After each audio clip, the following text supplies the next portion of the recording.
So this week, the Packers will be facing off against the 1-3 Los Angeles Rams in Los Angeles. The Packers just coming off a very, very close game, losing 31-29 to the Vikings, where in that first half, it looked like all hope was lost. The second half, the defense played great, forced some turnovers. The offense got going a little bit more, but it was just too little, too late. And so I want to break down this matchup, give my score prediction at the end. And honestly, at this point of the Packers season, we're 4 games in, 4 out of 17 regular season games finished. And it's an interesting spot to be in for the Packers because 2 of these games, Malik Willis was starting.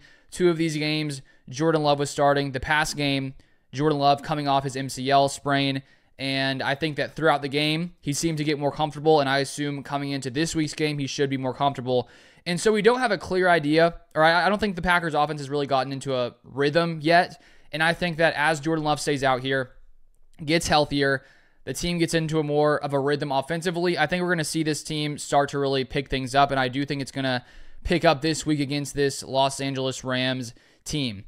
And so when we look at the Packers offense last week, the biggest issue was turnovers. We had 4 turnovers. Jordan Love threw 3 interceptions, and so far in Jordan Love's 2 starts this year, of course, week 1 against the Eagles in Brazil, and then this past week against the Vikings, he has 6 touchdowns to 4 interceptions, and so far he's just had some issues with his decision-making, has been making some poor throws and putting it into spots where he maybe shouldn't have. There was one throw last week where it looked like he was going for Romeo Doubs. Luke Musgrave was sort of in the same sort of throwing window, and the ball sort of bounced up. So not everyone was necessarily his fault, but he definitely needs to clean up his decision-making. But outside of that, he's still been really good. He's the most passing yards per game in the NFL at 324.5.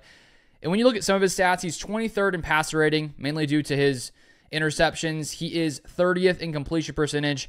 And I said after last game, after seeing him throw, 4 touchdowns to 3 interceptions, I'm not that worried because I think he was coming off an MCL sprain. He was, missing the past few weeks outside of week 1, and I still think he's going to get into a rhythm the more that he plays, the more that this MCL gets better. And you have to consider that Vikings defense is one of the best in the league. Brian Flores does a very, very good job of scheming up pressure, scheming up blitz packages, and the Vikings got a ton of pressure on Jordan Love last week. Jordan Love was pressured 21 total times, which was tied for the most in the NFL last week with Jacoby Brissett. And Jordan Love was somehow only sacked 1 time, even though he wasn't necessarily, fully healthy with that MCL sprain. You could tell a little bit early on that he was trying to figure out how to operate with it. Was playing a little bit differently, but it seemed like later on things did get going a lot better. And even in light of Malik Willis playing 2 games and Jordan Love playing 2 games, the Packers are 7th in points per game at 26. They're 3rd in yards per game at 410, and they're 2nd in yards per play at 6.4. So once Jordan Love can sort of tone down the interceptions, which I do think is going to happen, this offense should be and continue to be one of the best in the NFL. Now let's take a look at this Rams defense and basically what they have going on right now. They've been one of the worst in the NFL in most categories. 31st scoring defense with 28.8 points allowed per game. 31st in yards allowed per game, and they are dead last in yards per play allowed. And so I think the Packers offense this week is going to tear up the Rams defense. The Rams have a lot of injuries on both sides of the ball. Of course, Cooper Kupp, Puka Nacua on the offense, some linemen. But then on defense, they have some guys in the secondary down as well. And so you just look at that fact, the Packers, some of the most yards per game. The Rams allow most yards per game, second to last, but most in yards per play. I think Jordan Love is going to go in here and put up some crazy numbers. I think the Packers offense should have no problem with the Los Angeles Rams, in my opinion. Now, I'm curious to see if this week we'll see the Packers rely more on the run game. Last week they didn't. They only had 19 carries. They did average 4.5 yards a carry. I think the main reason, of course, when you're down 28-7 in the first half, you can't just come out and run the ball, similar to how they did, or how the Packers ran the ball back in weeks 2 and 3 with Malik Willis. In those games, they were never really behind, and so they were able to rely on the run, rely on the pass as well. Didn't really have to become one-dimensional. But when you're down 21 points, you can't go out there and let the clock tick down. You got to go out there and be pretty pass-heavy. So I think we're going to see a lot more of the run this week. Josh Jacobs and Emmanuel Wilson last week were actually pretty even when it came to carries. Josh Jacobs had 9 carries for 51 yards.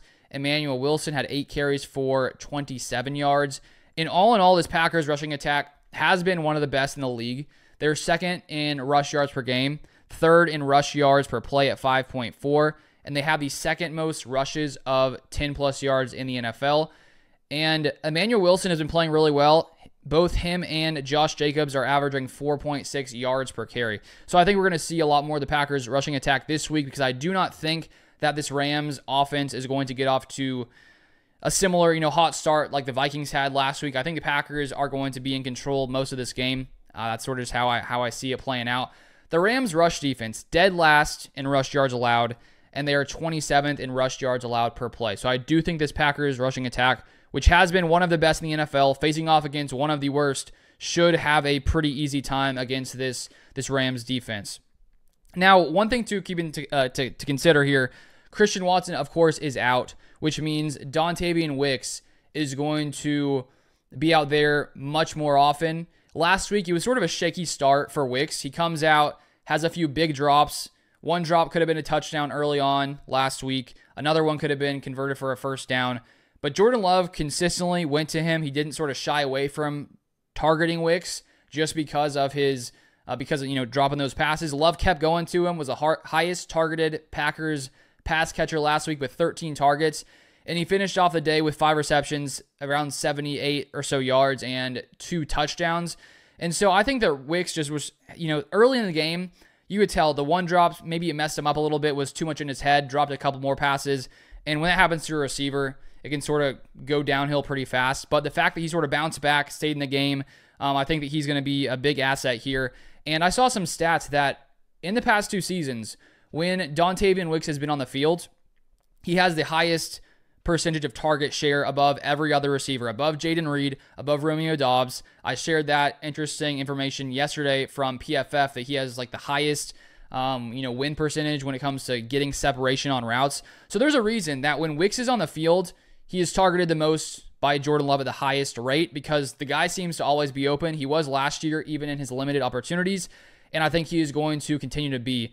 And considering this Rams pass defense has been not really good this season, I think that Wicks is going to have a really big day. I even saw today that Romeo Doubs was missing practice. I haven't seen why. Not sure what's going on there. If Doubs was out, Wicks would have an even bigger day.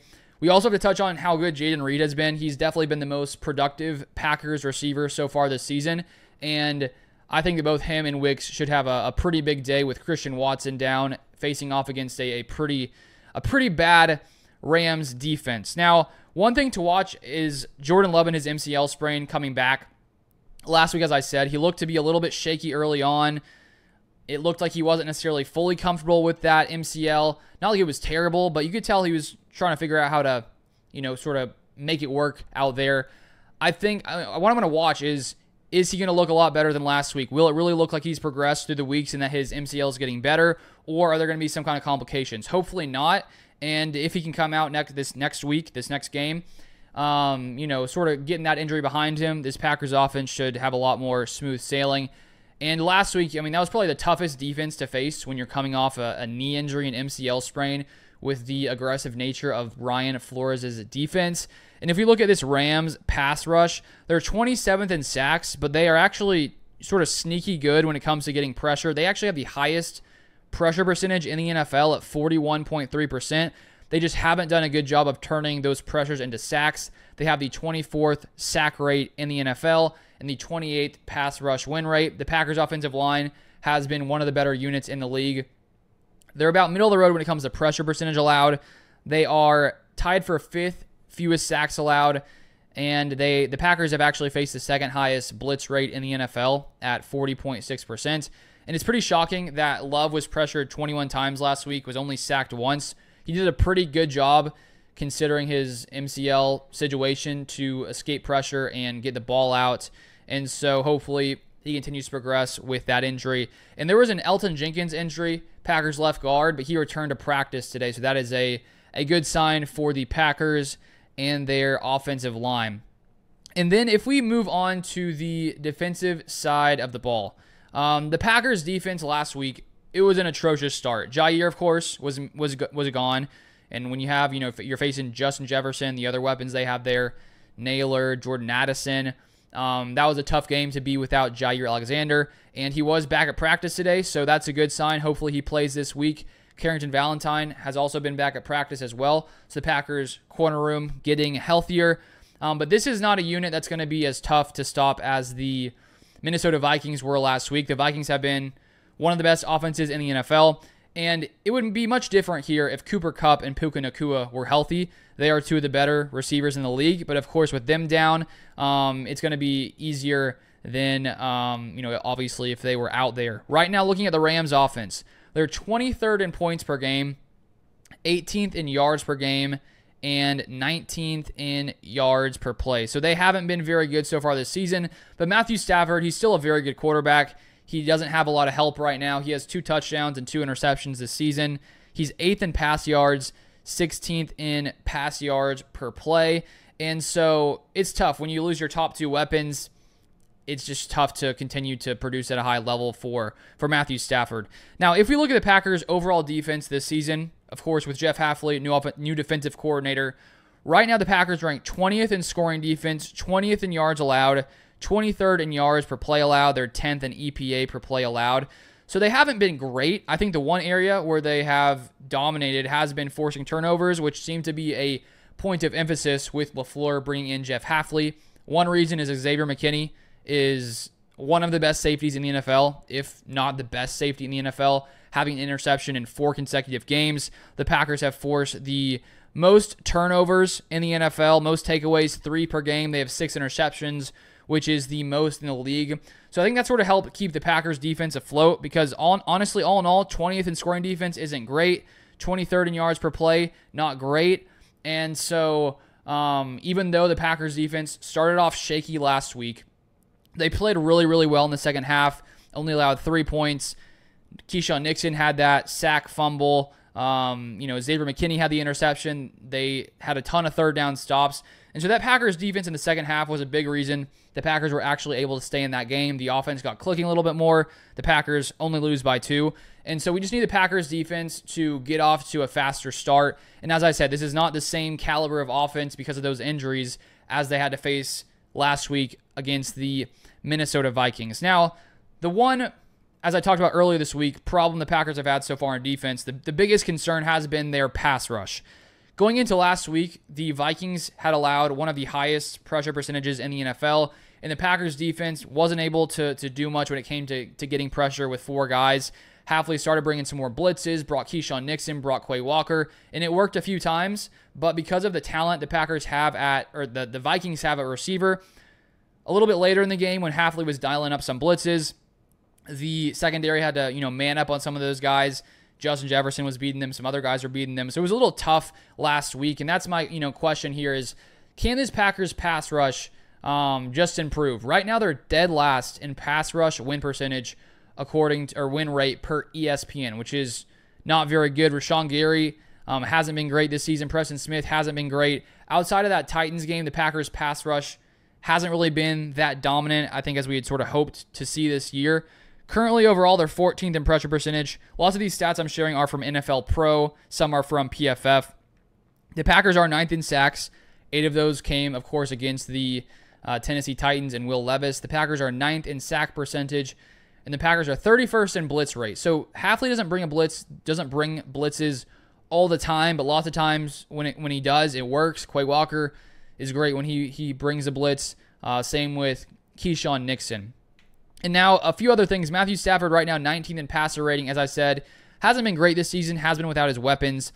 And then if we look at the Packers' run defense, that has actually been an area where they've been pretty improved from last season. Right now the Packers' running defense, 11th in rush yards per game allowed at 109.3.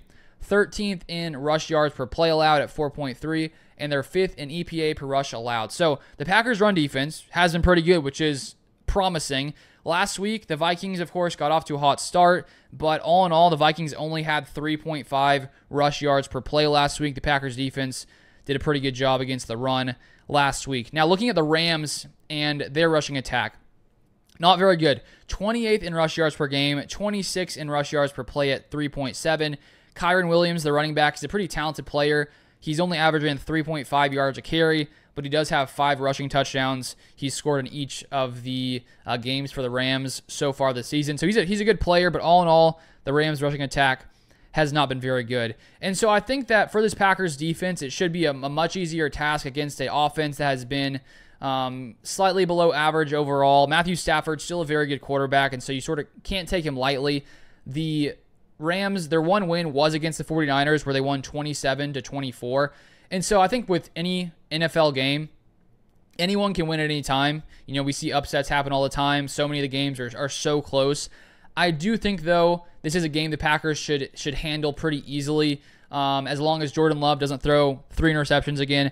I think this offense should put up a ton of points. I think the defense should be able to keep this Rams offense in check without, Cooper Kupp, Puka Nacua, with Jair back, with Carrington Valentine back. And so even though this is in Los Angeles, where lots of their games, it seems like there's a lot of other fans there, I would assume we'll see a ton of Packers fans there this week. But I'm going to say Packers win this game 31-24. I think the Rams could, maybe score a touchdown later on to bring it a little bit closer. But I think the offense should have a pretty easy time against this Rams defense that has been one of the worst in the league. So that is my score prediction. Let me know yours in the comment section down below. And if you want more Packers content, feel free to subscribe. Make sure you turn on the notifications so you don't miss my post-game reaction. And hopefully the Packers are sitting at 3-2 after this game, and Jordan Love continues to, fully recover and be back to being completely healthy after this game. But that is all I have for this one. Thank you so much for watching, and I'll see you guys next time.